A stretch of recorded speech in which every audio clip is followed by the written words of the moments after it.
छिंदवाड़ा से 85 किलोमीटर दूर है पातालकोट नाम का गांव। इस दुनिया के सबसे श्रापित गांव कह सकते हैं, आपको शायद पता तक नहीं होगा। पृथ्वी में धरती से सबसे नीचे वो गांव है, इसलिए सूर्य रोशनी पाने के लिए वहां वृक्ष भी 80 से 90 फीट ऊपर उठ के सूर्य रोशनी पकड़ने की संघर्ष में लगे रहते हैं। 80-80 90 फुट ऊंचे वृक्ष हैं। वहां खेती करना बड़ा कठिन कार्य है, क्योंकि वहां खेती करने की व्यवस्था के लिए रोशनी पानी नहीं मिल पाती। तो गायें बकरियां भी बड़ी परेशान रहती है, क्योंकि चरने के लिए घास नहीं मिलता। सब जगह अंधेरा छाया रहता अधिक से अधिक। वर्ष में हमारे मध्य प्रदेश के छिंदवाड़ा के पास ऐसा गांव है, कोई सिरापुंजी नहीं है जो वहाँ हिमालय के पास जहाँ जो बरसता है, या मध्य प्रदेश में छिंदवाड़े के पास ये पातालकोट जो है, वर्ष में 2-3 दिन भी पूरी सूर्य की धूप नहीं आती वहां। और उस जगह में एक व्यक्ति को कोर्ट में पकड़ के लाया गया छिंदवाड़ा में, जिसकी बकरी ने किसी के खेत में चर लेने के कारण दोनों में झगड़ा हुआ, तो उस आदमी से इसका वाद विवाद हो गया, इसको कोर्ट में पकड़ के लाया। न्यायाधिपति ने पूछा कि तेरी बकरी ने घास चर ली है, इसका तू क्या बोलता है? बोलता मैं गरीब हूँ साहब, हमारे यहाँ धूप नहीं पड़ता, घास नहीं उगती जमीन पर, और घास की चिंता में बकरियां इधर उधर भाग जाती, हम संभाल नहीं पाते, हम परेशान होकर ढूंढते हैं जब तक वो कहीं घुस जाती है, मैं क्या करूं? उन्होंने बोला तुझे जुर्माना भरना पड़ेगा, लेकिन अभी तुझे वापस एक बार आना पड़ेगा। तेरी दया स्थिति देख के मैं अभी स्थगित कर रहा हूं इस केस को, अगली बार सुनाऊंगा, परसों आना। तो उसने बोला 4 दिन बाद आप समय दीजिए साहब। वो बोले तो न्यायाधिपति को बोलता है परसों आना पड़ेगा। नहीं साहब, मैं गरीब हूँ, 85 किलोमीटर पैदल चल के यहाँ छिंदवाड़ा आया हूँ, उसमें मुझे 2.5 दिन लगे हैं। अब वापस मैं घर जाऊंगा तो 2.5 दिन 1.5 दिन लगेंगे, वापस आने 1.5 दिन, इसलिए मैं 4 दिन मांग रहा हूं। तो जज साहब ने उसको सुन के बोला बहुत सारे प्रावधान होते हैं, कानून में बहुत सारे प्रावधान है। एक प्रावधान होता है कि बॉन्ड में लिख के ले लें कि आगे ऐसी गलती नहीं करूंगा 3 साल तक, ऐसे उन्होंने लिख के, जज साहब ने, ये सत्य घटना आपको बता रहा हूं कि जितने ऊंचे पद में लोग होते हैं उतने दयालु होते हैं। इसका उदाहरण बताता हूं। उस जज साहब ने उससे बांड में लिख के बोला कि तू इतने दिन आएगा न जाएगा तो तुझे जरूरत नहीं है, ये बांड में साइन करके जा, आगे आने की जरूरत नहीं।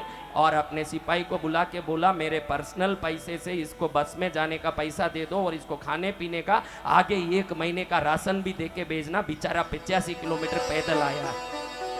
जय गुरु। मैंने पूरे जीवन में देखे हैं, जितने नीचे स्तर के लोग होते हैं कर्मचारी, इतने उद्दंड और जोर से चिल्लाने वाले, और जैसे जैसे पद में ऊपर जाते हैं ऊंचे पद वाले इतने विनम्र और दयावान होते हैं। इससे मालूम पड़ता है कि ऊपर जाना हो तो दया, विनम्रता, श्रेष्ठता होनी चाहिए जो ऊपर जाता। ये पद ऐसे ही नहीं मिलते। मैंने उसी दिन भी आपको बताया कि इन कुर्सियों को देख के प्रेरणा लो कि एक दिन इन कुर्सियों में आप भी बैठ सको। हम तो ये कुर्सी इसलिए सजाते हैं कि इससे आपको प्रेरणा मिले, कि हम खाली इनको देख के खुश न हो जाएं, वो मूर्खता है। ये आए हैं, इसको देख के खुश हो जाओगे, तुम महामूर्ख हो। एक दिन मेरी मेहनत भी ऐसे बैठने लायक रंग लानी चाहिए, वैसे मेहनत करोगे तो कुर्सियां पूर्ण रूप से फायदाकारी हो जाएगी। मैं रोज कहता हूं कि हमारे इस कार्यक्रमों में गवर्नर आते हैं, संसद आए हैं, वो आए हैं, कई अध्यक्षों आए हैं, तरह तरह के मंडल के सदस्य आए, कोई आए, रोज आप देख रहे हैं कि इतने लोग आ रहे हैं। इनको देख के हमको प्रेरणा लेना, ये मात्र पुण्यवान नहीं है, समझना मत के पुण्य होगा इसलिए जज साहब बन गए। उनकी मेहनत देखोगे तो मालूम पड़ेगा कि आपका मेहनत अभी तक बीज बोने में है, उनका मेहनत आज पेड़ के फल तोड़ने जितनी हो चुकी है जो फल तोड़ रहे हैं। उनका मेहनत आज काम कर रहा है। बड़े मेहनत से ही व्यक्ति बढ़ पाता है। बहुत लोग मुझे घड़ी घड़ी कहता है नरेंद्र, रोज कहता आपका पुण्य बहुत बड़ा है महाराज, ऐसे कहता। मैं मन में सोचता हूँ पुण्य भाई, मेरा पुण्य सुबह 7 बजे उठ के 9 बजे साधना में बैठना पड़ता है। 2 बजे तक साधना करते हैं, फिर 2:30 बजे यहाँ बैठते हैं तो 6 बजे 6:30 तक यहाँ बोलते हैं, 6:30 को सीधा हवन में जाते हैं तो 9 बजे तक वहाँ बैठते हैं। 9 बजे फिर उधर साधना में अंदर जाते हैं तो 2-2:30 बजे तक वहाँ बैठते हैं। ये पुण्य नहीं बेटा, मेरा श्रम है जो मुझे मिलता है। जय गुरुदेव।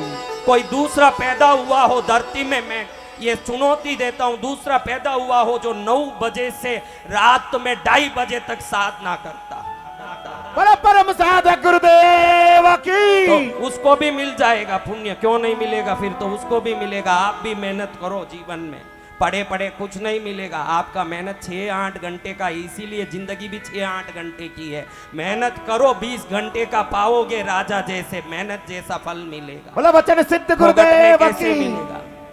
जैसा मेहनत है वैसा रंग है महाराज। जी भगवान। हाँ, जी भगवान। बोलो साचे दरबार की।